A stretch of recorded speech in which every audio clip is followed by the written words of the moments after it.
ನಮಸ್ಕಾರ, ನಿಮ್ಮೆಲ್ಲರಿಗೂ ರೇಖಾಸ್ ಕುಕ್ಹೌಸ್ಗೆ ಸ್ವಾಗತ. ನಾನಿವತ್ತು ನಿಮಗೆ ಒಂದು ಜೋಳದ ಹಿಟ್ಟಿನಿಂದ ಮಾಡುವಂಥ ದೋಸೆನ ತೋರಿಸ್ಕೊಡ್ತಾ ಇದ್ದೀನಿ. ಅದ್ರ ಜೊತೆಗೆ ಒಂದು ಈ ಆಂಧ್ರ ಸ್ಟೈಲಲ್ಲಿ ಮಾಡ್ತಾರಲ್ಲ ಆ ಥರದ್ದೊಂದು ಟೊಮೆಟೊ ಚಟ್ನಿನ ತೋರಿಸ್ತಾ ಇದ್ದೀನಿ.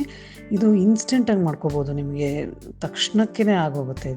ಇದನ್ನು ಭಾಳಷ್ಟು ತಯಾರಿ ಏನೂ ಇಲ್ಲ ನೋಡಿ. ಇದು ತುಂಬ ರುಚಿಯಾಗಿರುತ್ತೆ. ಆಮೇಲೆ ನಿಮಗೆ ರವಾ ದೋಸೆ ತಿಂದಂಥ ಒಂದು ಟೇಸ್ಟ್ ಬರುತ್ತೆ. ಇದರಿಂದ ಕ್ರಿಸ್ಪಿಯಾಗಿ ಚೆನ್ನಾಗಿರುತ್ತೆ. ನೋಡಿ ಹೇಗೆ ಮಾಡೋಣ ಅಂತ.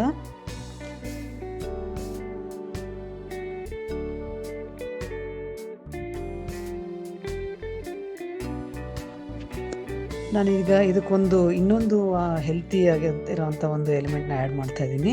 ಇದು 1 ಕಪ್ ನಾನು ಸೋರೆಕಾಯಿನ ಈ ಥರ ಹೆಚ್ಚಿಕೊಂಡಿದ್ದೀನಿ, ಸಿಪ್ಪೆನ ಮೇಲಿಂದ ತಕ್ಕೊಂಡು.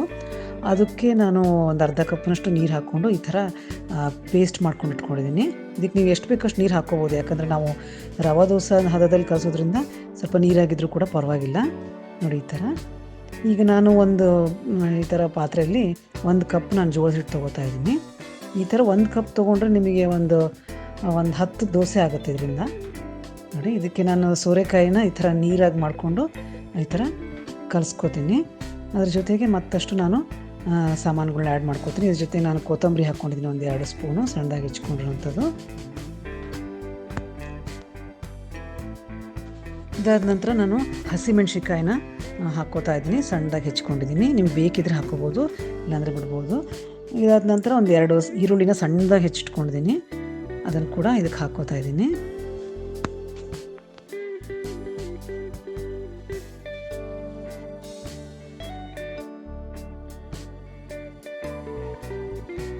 ಈಗ ರುಚಿಗೆ ತಕ್ಕಷ್ಟು ಇದಕ್ಕೆ ಉಪ್ಪನ್ನು ಹಾಕ್ಕೊಂಡಿದ್ದೀನಿ. 1 ಸ್ಪೂನಷ್ಟು ಜೀರಿಗೆ ಹಾಕ್ಕೋತಾ ಇದ್ದೀನಿ.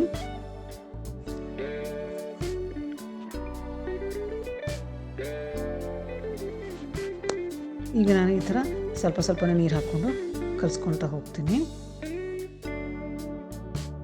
ಇದು ತುಂಬ ಹೆಲ್ದಿ ಆಗಿರೋಂಥ ಒಂದು ದೋಸೆ. ಆಮೇಲೆ ನಿಮಗೆ ಯಾವಾಗ ಹಸಿವಾಗುತ್ತೆ ತಕ್ಷಣವೇ ಮಾಡ್ಕೊಂಡು ತಿನ್ಬೋದು. ಈ ಥರ ರಾತ್ರಿ ಕೂಡ ಮಾಡ್ಕೋಬೋದು, ಬೆಳಗ್ಗೆ ಬ್ರೇಕ್ಫಾಸ್ಟಿಗೆ ಕೂಡ ಮಾಡ್ಕೋಬೋದು. ಈ ಥರ ನೋಡಿ ತುಂಬ ರುಚಿಯಾಗಿರುತ್ತೆ ಇದು. ನೋಡಿ, ಈ ಥರ ನೀರಾಗಿ ಕಲಿಸ್ಕೋಬೇಕು. ನಾವು ರವೆ ದೋಸೆನ ಹೆಂಗೆ ಹಾಕ್ತೀವಲ್ಲ ಹಾಗೆ ಮೇಲಿಂದ ಹಾಕಬೇಕಾಗುತ್ತೆ. ಈ ಮಾಮೂಲಿ ಮಸಾಲೆ ದೋಸೆ ಥರ ಹಾಕಕ್ಕೆ ಬರಲ್ಲ ಇದು. ನೋಡಿ, ಈ ಥರ ನೀರಾಗಿ ಕಲಿಸ್ಕೋಬೇಕು.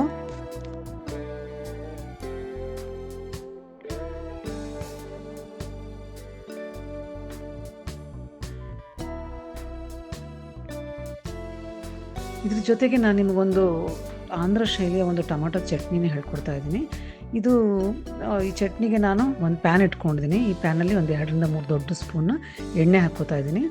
ಅದಾದ ನಂತರ ಇದಕ್ಕೆ ಈಗ 1 ಸ್ಪೂನ್ ಸಾಸಿವೆ, 1 ಸ್ಪೂನು ಜೀರಿಗೆ ಹಾಕ್ಕೋತಾ ಇದ್ದೀನಿ. ಅದಾದ ನಂತರ ಹಿಂಗೆ ಹಾಕ್ಕೋತೀನಿ ಒಂದಿಷ್ಟು. ಇದು 1/4 ಸ್ಪೂನಷ್ಟು ಹಾಕ್ಕೊಂಡಿದ್ದೀನಿ ಹಿಂಗನ್ನ. ಇದಾದ ನಂತರ ನಾನು ಈಗ 1-2 ಒಣ ಮೆಣಸಿನ್ಕಾಯಿನ ಹಾಕ್ಕೋತಾ ಇದ್ದೀನಿ.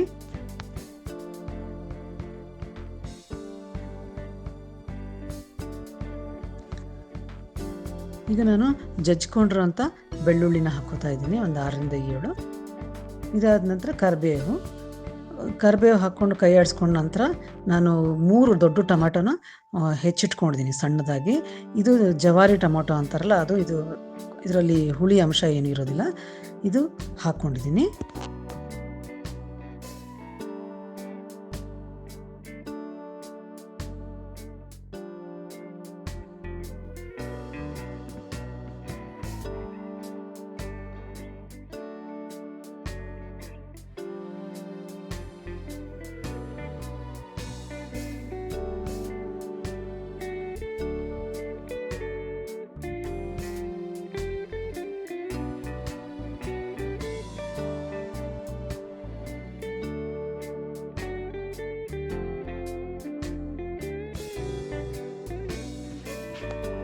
ಸ್ವಲ್ಪ ಕುದಿಯೋಕ್ಕೆ ಶುರು ಆದ ನಂತರ ನಾನೀಗ 1/4 ಕಪ್ನಷ್ಟು ಹುಣಸೆ ರಸನ ಹಾಕ್ತಾಯಿದ್ದೀನಿ. ಇದು ಸ್ವಲ್ಪ ನಾನು ಸಣ್ಣದೊಂದು ಲಿಂಬೆಹಣ್ಣು ಗಾತ್ರದ ಒಂದು ಹುಣಸೆ ಹಣ್ಣು ತೊಗೊಂಡು ಅದ್ರ ನಾನು ರಸ ತೆಗೆದ್ಬಿಟ್ಟು ಹಾಕ್ತಾಯಿದ್ದೀನಿ. ಇದು ಹಾಕಿದ ತಕ್ಷಣ ನಾನು ಈ ಥರ ಸ್ವಲ್ಪ ಹೊತ್ತು ಮುಚ್ಚಿಟ್ಕೊಂಡು ಚೆನ್ನಾಗಿ ಕುದಿಯೋಕ್ಕೆ ಬಿಡಬೇಕು. ಇವಾಗ ಚೆನ್ನಾಗಿ ಕುದ್ದಿದೆ ಇದು. ಇದೇನು ಜಾಸ್ತಿ ಹುಳಿ ಏನು ಕೊಡೋದಿಲ್ಲ, ಯಾಕಂದರೆ ಈ ಹುಣಸೆಹಣ್ಣೊಳಗೆ ಏನು ಹುಳಿ ಇರೋದಿಲ್ಲ. ಆಮೇಲೆ ಸ್ವಲ್ಪ ಆಂಧ್ರ ಶೈಲಿ ಚಟ್ನಿ ಆಗಿರೋದ್ರಿಂದ ಸ್ವಲ್ಪ ಅದು ಹುಳಿ ಖಾರ ಎಲ್ಲ ಸ್ವಲ್ಪ ಇರುತ್ತೆ. ಆದರೆ ನಿಮಗೆ ಬೇಕನ್ಸಿದ್ರೆ ಒಂದು ಸ್ವಲ್ಪ ನೀವು ಇದಕ್ಕೆ ಸಕ್ಕರೆನ ಆ್ಯಡ್ ಮಾಡ್ಕೋಬೋದು.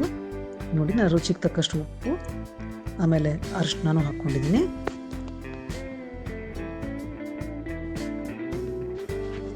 ಒಂದು ಸ್ಪೂನಷ್ಟು ನಾವು ಖಾರ ಪುಡಿ ಹಾಕ್ಕೋತಾ ಇದ್ದೀನಿ. ನಿಮಗೆ ಬೇಕಂದರೆ ಜಾಸ್ತಿ ಖಾರ ಬೇಕಂದ್ರೆ ಜಾಸ್ತಿ ಹಾಕ್ಕೋಬೋದು. ಇದಕ್ಕೆ ಒಂದು 1/4 ಸ್ಪೂನಷ್ಟು ನಾನು ಮೆಂತ್ಯ ಪುಡಿನ ಹಾಕ್ಕೋತಾ ಇದ್ದೀನಿ. ಇದೊಂಥರ ರುಚಿ ಕೊಡುತ್ತೆ ಇದಕ್ಕೆ ಮೆಂತ್ಯ ಪುಡಿ ಹಾಕಿದರೆ. ಅಥವಾ ನೀವು ಎಣ್ಣೆಯಲ್ಲಿ ಕೂಡ ಒಂದು ಸ್ವಲ್ಪ 1/4 ಸ್ಪೂನಷ್ಟು ಮೆಂತ್ಯ ಕಾಳುಗಳನ್ನೇ ಹಾಕ್ಬಿಡ್ಬೋದು ಬೇಕಿದ್ರೆ.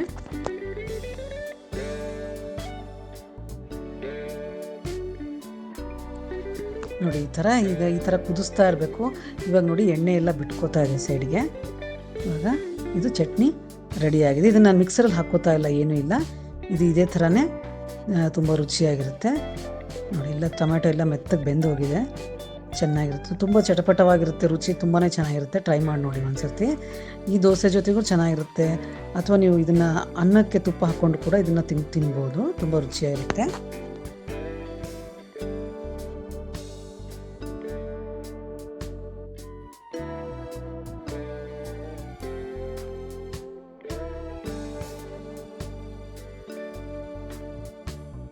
ಈಗ ನಾನು ಹಂಚನ್ನು ರೆಡಿ ಮಾಡ್ಕೊತಾ ಇದ್ದೀನಿ ದೋಸೆ ಮಾಡೋಣ ಅಂತ. ಇದಕ್ಕೆ ನಾನು ಈಗ ನೋಡಿ ಇದನ್ನು ಸ್ವಲ್ಪ 1 ಸ್ಪೂನಷ್ಟು ನಾನು ಎಣ್ಣೆ ಹಾಕ್ಕೊಂಡಿದ್ದೀನಿ. ಇದು ಎಣ್ಣೆ ಹಾಕ್ಕೊಂಡ ನಂತರ ನಾವು ದೋಸೆ ಹಿಟ್ಟು ಈ ಥರ ನೋಡಿ ನೀರಾಗಿರುತ್ತೆ. ಇದರಲ್ಲಿ ಜೋಳದ ಹಿಟ್ಟು ಬಿಟ್ಟರೆ ಮತ್ತೇನು ಇಲ್ಲ, ಸೋರೆಕಾಯಿಂದ ಜ್ಯೂಸ್ ಹಾಕಿದ್ದೀನಿ. ಇದನ್ನು ಮತ್ತಷ್ಟು ರುಚಿಕರವಾಗಿ ಮಾಡಬೇಕು ಮತ್ತು ಆಮೇಲೆ ಹೆಲ್ದಿಯಾಗಿ ಮಾಡಬೇಕು ಅನ್ನೋ ದೃಷ್ಟಿಯಿಂದ ಸೋರೆಕಾಯಿ ಈ ಥರ ರಸನ ಹಾಕಿದ್ದೀನಿ. ನೋಡಿ ಈ ಥರ ಮೇಲಿಂದ ಹಾಕ್ಕೋಬೇಕು. ನಿಮಗೆ ನೋಡೋಕ್ಕೂ ಕೂಡ ಇದು ರವಾ ದೋಸೆ ಥರನೇ ಅನಿಸುತ್ತೆ.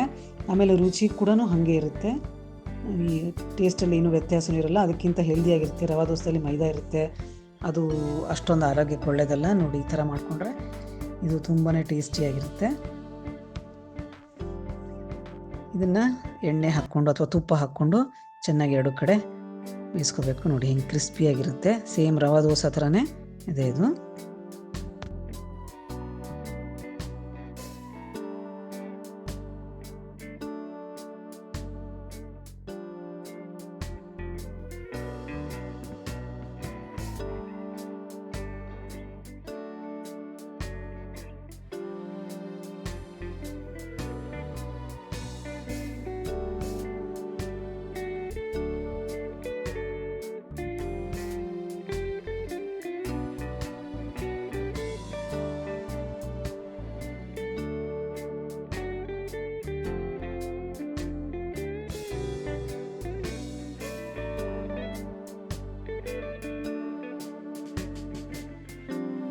ಇದರಲ್ಲ ಈಗ ಜೋಳದ ದೋಸೆ ಮಾಡೋದು ಹೇಗೆ ಅಂತ. ಇದ್ರ ಜೊತೆಗೆ ಒಂದು ರುಚಿಕರವಾದ ಚಟ್ನಿ. ಈಗ ಯಾರಿಗೂ ಗೊತ್ತಾಗಲ್ಲ ನೀವು ಸೋರೆಕಾಯಿ ಹಾಕಿದ್ದೀರಾ ಇದರೊಳಗೆ ಅಂತ. ಅಷ್ಟೊಂದು ರುಚಿಯಾಗೂ ಇರುತ್ತೆ, ಆಮೇಲೆ ಹೆಲ್ತಿಗೂ ತುಂಬಾ ಒಳ್ಳೆಯದಾದ್ರಿಂದ ನೀವು ಟ್ರೈ ಮಾಡಿ ನೋಡಿ ಹೇಗಿದೆ ಅಂತ ಹೇಳಿ. ನನ್ನ ಚಾನಲ್ಗೆ ಸಬ್ಸ್ಕ್ರೈಬ್ ಮಾಡ್ಕೊಳ್ಳಿ. ನಮಸ್ಕಾರ. Thank you very much.